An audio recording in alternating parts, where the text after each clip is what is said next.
बेटा तो वहाँ शहर में मजे कर रहा है और यहाँ मेरे सिर पर तुझे बिठा गया है। रोज रोज तेरा ये नाटक मैं नहीं सह सकती। चल यहाँ से, जब तक तेरा बेटा नहीं आता तू इस घर में कदम नहीं रखेगी। जा अपनी किस्मत कहीं और ढूंढ। दरवाजा खोल दे, इतनी रात को मैं कहाँ जाऊंगी? बाहर बहुत बारिश है, मुझे ठंड लग रही है। मुझे माफ कर दे बहू, मैं कल से सिर्फ एक रोटी खा लूंगी। दरवाजा खोल दे बहू। कलावती की उम्र यही कोई 60-70 साल रही होगी। चेहरे पर झुर्रियों का जाल बिछा था, जो उसकी उम्र और जिंदगी की थकान दोनों की गवाही देता था। शरीर से वह एकदम सूख गई थी और कमजोर हो गई थी, लेकिन उसकी आंखों में एक अजीब सी चमक और हिम्मत हमेशा रहती थी। कलावती का एक ही तो सहारा था दुनिया में, उसका बेटा महेश। बहुत ही सीधा साधा और अपनी माँ की जान से भी ज्यादा फिक्र करने वाला लड़का था। जब महेश की शादी मेघा से हुई तो कलावती को लगा कि अब उसके घर में भी रौनक आ गई है। उसे लगा कि अब उसे घर के कामों से थोड़ा आराम मिलेगा और बहू के रूप में एक बेटी मिल जाएगी। लेकिन घर की गरीबी उनका पीछा नहीं छोड़ रही थी। घर की छत जगह जगह से टपकती थी और खाने पीने के भी लाले पड़ने लगे थे। एक दिन महेश ने भारी मन से फैसला किया कि वह पैसे कमाने के लिए शहर जाएगा। गांव में रहकर वह अपने परिवार को अच्छी जिंदगी नहीं दे पा रहा था। जाने से एक रात पहले महेश अपनी माँ के पास बैठा, उनके पैर दबाए और बोला, माँ मैं जा रहा हूँ शहर। मुझे पता है तेरे बिना मेरा मन नहीं लगेगा, पर कुछ पैसे कमा लूंगा तो तेरी जिंदगी के आखिरी दिन थोड़े सुख से कटेंगे। कलावती ने रोते हुए बेटे के माथे को चूमा और उसे अपना आशीर्वाद दिया। अगले दिन जब महेश अपना बैग लेकर घर के दरवाजे पर खड़ा था तो उसने अपनी पत्नी मेघा का हाथ पकड़ा और बहुत ही प्यार से समझाया, मेघा मेरी माँ का ख्याल रखना, बेचारी बूढ़ी हो गई है, अब उनसे घर का भारी काम नहीं होता। तू बस उन्हें समय पर रोटी दे देना और कभी कड़वा मत बोलना। मैं हर महीने पैसे भेजूंगा, तू घर अच्छे से चलाना। मेघा ने सिर हिलाकर हाँ में जवाब दिया और महेश भारी कदमों से शहर की तरफ निकल पड़ा। शुरुआत के 2-3 महीने तो सब कुछ बहुत अच्छा चला। महेश हर महीने पैसे भेजता था। मेघा भी कलावती से ठीक ठीक बात कर लेती थी। लेकिन जैसे जैसे समय बीतने लगा, मेघा का असली रंग बाहर आने लगा। महेश के भेजे पैसों से मेघा अपने लिए अच्छे अच्छे कपड़े लाती, बढ़िया खाना बनाती और मजे से रहती। उसे अब कलावती खटकने लगी थी। मेघा को लगने लगा कि यह बुढ़िया तो किसी काम की नहीं है, बस दिन भर एक कोने में पड़ी रहती है और मुफ्त की रोटियां तोड़ती है। मेघा ने धीरे धीरे कलावती को परेशान करना शुरू कर दिया। अरे माँ जी, दिन भर बैठी ही तो रहती हो, जरा ये बर्तन ही मांज दीजिए, मेघा ताना मारते हुए कहती। कभी कभी तो मेघा कलावती को खाने में सिर्फ सूखी रोटी और थोड़ा सा अचार दे देती। बूढ़ी कलावती को चबाने में दिक्कत होती, पर वह चुपचाप आंसू पीकर रह जाती। वह सोचती कि अगर बेटे को बताऊंगी तो परदेश में उसका मन परेशान होगा, वह काम कैसे कर पाएगा। इसलिए कलावती सब कुछ सहती रही और महेश जब भी फोन करता तो वह अपनी रुलाई दबाकर बस यही कहती, मैं बहुत खुश हूं बेटा, मेरी बहू मेरा बहुत ध्यान रखती है। समय बीतता गया और मेघा के जुल्म बढ़ते गए। अब वह बात बात पर कलावती को गालियां देने लगी थी। एक रात की बात है, सावन का महीना था और बाहर बहुत तेज बारिश हो रही थी। बिजली कड़क रही थी और हवाएं भी तेज थीं। रात के खाने के समय किसी छोटी सी बात पर मेघा का गुस्सा फूट पड़ा। मेघा ने कलावती की थाली पैर से मारकर दूर कर दी और चिल्लाने लगी, तुझे पालने का ठेका ले रखा है क्या? मैंने तेरा बेटा तो वहां शहर में मजे कर रहा है और यहाँ मेरे सिर पर तुझे बिठा गया है। रोज रोज तेरा ये नाटक मैं नहीं सह सकती। कलावती कांपते हुए हाथ जोड़कर बोली, बहू ऐसा मत बोल, मैंने क्या बिगाड़ा है तेरा? बस 2 रोटी ही तो खाती हूँ। लेकिन मेघा के सिर पर तो जैसे खून सवार था। उसने आगे बढ़कर अपनी बूढ़ी सास का हाथ पकड़ा और उसे घसीटते हुए दरवाजे तक ले गई। कलावती के कमजोर पैर लड़खड़ा रहे थे। मेघा ने दरवाजा खोला और कलावती को जोर से धक्का देकर घर से बाहर निकाल दिया। निकल यहाँ से, जब तक तेरा बेटा नहीं आता तू इस घर में कदम नहीं रखेगी। जा अपनी किस्मत कहीं और ढूंढ, मेघा चिल्लाई और उसने अंदर से दरवाजे की कुंडी लगा ली। बाहर घनघोर बारिश हो रही थी। बूढ़ी कलावती कीचड़ में गिर पड़ी थी। वह रोते हुए दरवाजे को पीटने लगी, बहू दरवाजा खोल दे, इतनी रात को मैं कहाँ जाऊंगी, बाहर बहुत बारिश है, मुझे ठंड लग रही है, मुझे माफ कर दे बहू, मैं कल से सिर्फ 1 रोटी खा लूंगी। कलावती गिड़गिड़ाती रही, लेकिन अंदर मेघा का दिल बिल्कुल नहीं पसीजा। वह मजे से जाकर अपने बिस्तर पर सो गई उस रात कलावती ने गांव के बाहर एक पुराने लत्ती के पेड़ के नीचे सिकुड़कर और पूरी तरह भीगते हुए रात काटी। उसकी आंखों के आंसू बारिश के पानी में मिल गए थे। अगली सुबह जब धूप निकली तो कलावती के शरीर में बुखार था। उसे समझ आ गया था कि अब वह उस घर में वापस नहीं जा सकती। उसकी हिम्मत अभी भी पूरी तरह टूटी नहीं थी। उसने गांव के बाहर उसी पेड़ के पास कुछ लकड़ियों और मिट्टी की मदद से एक छोटी सी टूटी फूटी कुटिया बना ली। उस कुटिया की छत पर कुछ फूस सूखी घास डाल ली और दीवारें मिट्टी से लीप दी। कलावती के पास अब कुछ नहीं बचा था। उसने अपनी बची खुची हिम्मत जुटाई और 4 बकरियां ले आई। अब उसकी जिंदगी बस उन्हीं बकरियों को चराने और गांव वालों के खेतों में मजदूरी करने में कटने लगी। जब गांव में धान की रोपणी बुवाई का समय आता तो कलावती सबसे पहले खेतों में पहुंच जाती। घुटनों तक कीचड़ और पानी में खड़े होकर वह घंटों धान रोपती थी। उसकी कमर दर्द से टूट जाती थी, पर वह उफ तक नहीं करती थी। बदले में उसे कोई पैसे नहीं मिलते थे, बस थोड़ा बहुत अनाज मिल जाता था, जिसे गांव के लोग बनियारी कहते थे। उसी थोड़े से अनाज को उबाल कर वह खुद खाती और अपनी बकरियों को भी पालती। गांव के लोग जब उसे इस हाल में देखते तो तरस खाते। कुछ लोग कहते भी, अरे कलावती, तेरा बेटा तो शहर में कमा रहा है, तू यहाँ मिट्टी में क्यों सन रही है? कलावती बस सूखी सी हंसी हंस देती और कुछ नहीं कहती। सबको लगता कि उसे दूसरों से मदद लेना पसंद नहीं है, पर असली सच्चाई सिर्फ कलावती और उसकी बहू मेघा ही जानती थी। देखते देखते पूरे 2 साल बीत गए। महेश ने शहर में दिन रात एक करके खूब पसीना बहाया।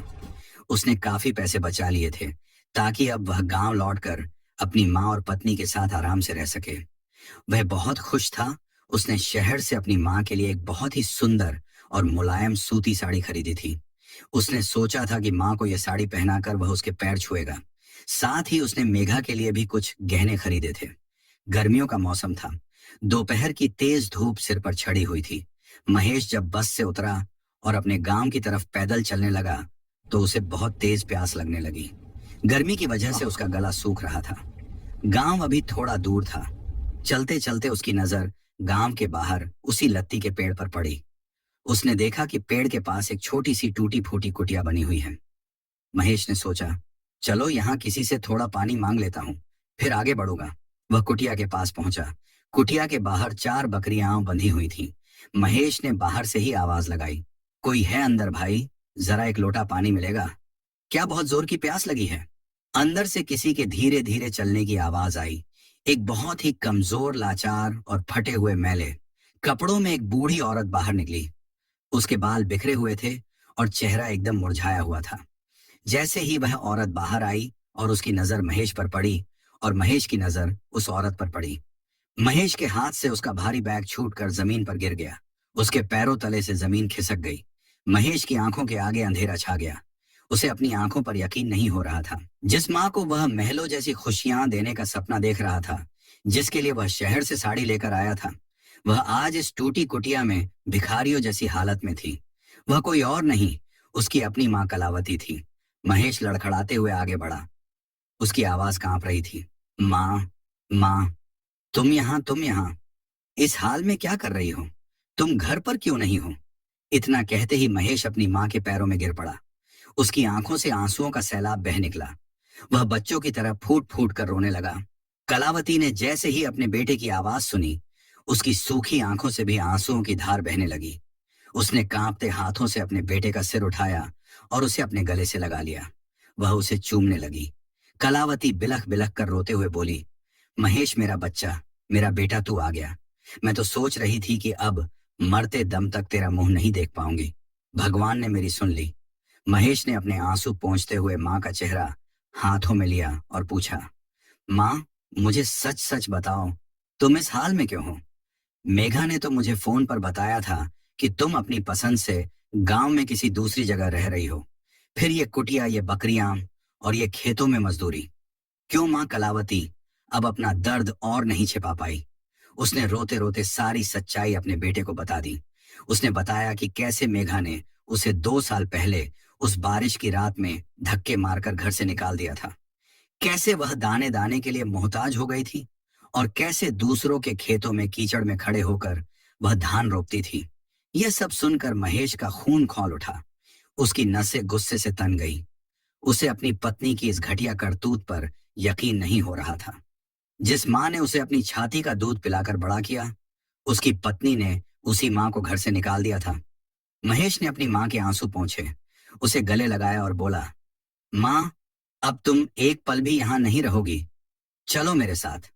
महेश अपनी माँ को लेकर अपने घर की ओर चल पड़ा, लेकिन घर पहुंचने से थोड़ी दूर पहले ही उसने अपनी माँ को एक चबूतरे पर बिठा दिया और कहा, माँ, तुम यहीं रुको, मैं पहले जाकर मेघा से बात करता हूँ। मुझे देखना है कि वह अब भी मेरे सामने कितना झूठ बोलती है। महेश तेजी से घर पहुंचा। दरवाजे पर आहट सुनकर मेघा बाहर आई। अपने पति को अचानक सामने खड़ा देखकर वह खुशी से उछल पड़ी। वह दौड़ी दौड़ी आई और हंसते हुए बोली, अरे आप बिना बताए आ गए, आपने तो कोई खबर ही नहीं दी। आइए, अंदर आइए। लेकिन महेश का चेहरा एकदम पत्थर की तरह सख्त था। उसकी आंखों में गुस्सा साफ दिख रहा था। उसने कोई मुस्कुराहट नहीं दी, बस सीधे और कड़क आवाज में पूछा, मेघा माँ कहाँ हैं? मुझे उनसे मिलना है। मेघा की आंखों में अचानक थोड़ी घबराहट आई, लेकिन उसने अपने आप को संभाला और तुरंत एक झूठी कहानी घड़ ली। वह मुस्कुराकर बोली, अरे माँ जी, वो तो अपनी मौसी के यहाँ गई है। उनका मन यहाँ घर में नहीं लग रहा था। बोर हो रही थी तो मैंने ही उन्हें भेज दिया। कुछ दिन में आ जाएंगे, आप चिंता मत कीजिए। यह सुनते ही महेश का सब्र टूट गया। उसकी मुट्ठियां भींच गईं। उसने पूरी ताकत से चिल्लाकर कहा, झूठ बोलना बंद करो। मेघा। मेघा डर के मारे पीछे हट गई। महेश गरजते हुए बोला, माँ मौसी के यहाँ नहीं गई है, बल्कि गांव के बाहर एक टूटी कुटिया में बकरियां चरा रही हैं। दूसरों के खेतों में कीचड़ में काम कर रही हैं। मैंने अभी उन्हें अपनी आंखों से देखा है। तुम मुझसे 2 साल तक झूठ बोलती रही। मेघा का चेहरा एकदम सफेद पड़ गया। उसके पैरों तले जमीन खिसक गई। उसके पास अब कोई जवाब नहीं था। वह बुरी तरह हकबका गई। महेश का गुस्सा 7वें आसमान पर था। उसने कहा, जिस माँ ने अपना पेट काट कर मुझे पाल पोस कर बड़ा किया, तुमने उस माँ को धक्के मारकर घर से निकाल दिया। मुझे ऐसी पत्नी की कोई जरूरत नहीं है जो मेरी जन्म देने वाली माँ का सम्मान न कर सके। तुम अभी मेरे घर से निकल जाओ। महेश ने आगे बढ़कर मेघा का हाथ पकड़ा और उसे घसीटते हुए दरवाजे से बाहर निकालने लगा। मेघा बुरी तरह डर गई थी। वह फूट फूट कर रोने लगी। वह महेश के पैरों में गिर गई और हाथ जोड़कर गिड़गिड़ाने लगी, मुझे माफ कर दीजिए, मुझसे बहुत बड़ी गलती हो गई। मैं लालच में अंधी हो गई थी। मुझे घर से मत निकालिए। मेरा इस दुनिया में आपके सिवा कौन है? मैं कहाँ जाऊंगी? तभी दरवाजे पर कलावती आ गई। उसने देखा कि उसकी बहू जमीन पर बैठकर रो रही है और उसका बेटा गुस्से में उसे घर से निकाल रहा है। मेघा ने जैसे ही अपनी सांस को देखा, वह दौड़कर कलावती के पैरों में गिर गई। वह उनके पैर पकड़कर जोर जोर से रोने लगी। माँ जी, मुझे माफ कर दीजिए। मैंने आपके साथ बहुत बुरा किया है। मैंने आपको घर से निकाला, आपको भूखा रखा, आपको ताने दिए। मैं बहुत बड़ी पापी हूँ। मैं सजा के लायक हूँ। पर माँ जी, मुझे घर से मत निकालिए। मुझे एक आखिरी मौका दे दीजिए। मेघा रो रो कर विनती करने लगी। महेश अभी भी गुस्से में था। उसने अपनी माँ से कहा, माँ, इसकी झूठी बातों में मत आना। इसने जो तुम्हारे साथ किया है वह माफी के काबिल नहीं है। इसे जाने दो यहाँ से। लेकिन कलावती तो एक माँ थी। माँ का दिल कितना भी दुखाया जाए, वह कभी अपने बच्चों के लिए नफरत नहीं रख सकती। माँ का दिल तो ममता का समंदर होता है। कलावती की आंखों में फिर से आंसू आ गए। उसने नीचे झुककर अपनी बहू मेघा को सहारा देकर उठाया और बड़े प्यार से उसके सिर पर हाथ रखा।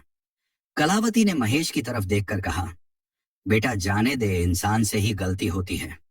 अगर आज हम भी इसे धक्के मारकर घर से निकाल देंगे तो फिर इसमें और हम में क्या फर्क रह जाएगा? बेटा, इसे अपनी गलती का एहसास हो गया है। यह अपने के पर पछता रही है। यही सबसे बड़ी बात है। इसे माफ कर दे मेरे बच्चे। महेश अपनी माँ की इतनी बड़ी ममता और त्याग देखकर एकदम निशब्द रह गया। उसे लगा कि उसकी माँ सच में कोई इंसान नहीं, बल्कि भगवान का रूप है।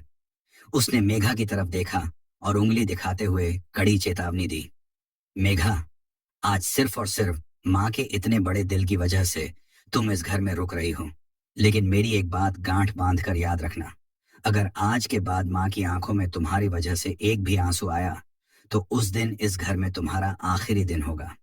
मेघा ने अपने दोनों कान पकड़कर रोते हुए कसम खाई कि वह अब जिंदगी में कभी ऐसा कुछ नहीं करेगी और हमेशा माँ जी की सेवा करेगी। उस दिन के बाद से घर का माहौल पूरी तरह से बदल गया। मेघा सच में अंदर से बदल चुकी थी। अब वह सुबह सबसे पहले उठती, अपनी सास के लिए उनके पसंद की चाय बनाती, उनके पैर दबाती और घर का सारा काम खुशी खुशी खुद करती। अब कलावती को किसी के खेतों में कीचड़ में काम करने की कोई जरूरत नहीं थी। वह अब घर में आराम से खाट पर बैठती और महेश और मेघा उसका पूरा ध्यान रखते। जल्द ही घर में पोते पोतियों की किलकारियां भी गूंजने लगी। महेश ने अब शहर जाना छोड़ दिया था। वह गांव में ही रहकर छोटा मोटा काम करने लगा, ताकि वह हमेशा अपनी माँ की आंखों के सामने रह सके और उनकी देखभाल कर सके। वह टूटी सी कुटिया आज भी गांव के बाहर उसी लत्ती के पेड़ के पास खड़ी थी। गांव के लोग अब कलावती को दुखियारी नहीं कहते थे, बल्कि सब उसे गांव की सबसे खुशनसीब माँ कहते थे। पूरा परिवार अब एक साथ हंसी खुशी अपनी जिंदगी बिताने लगा।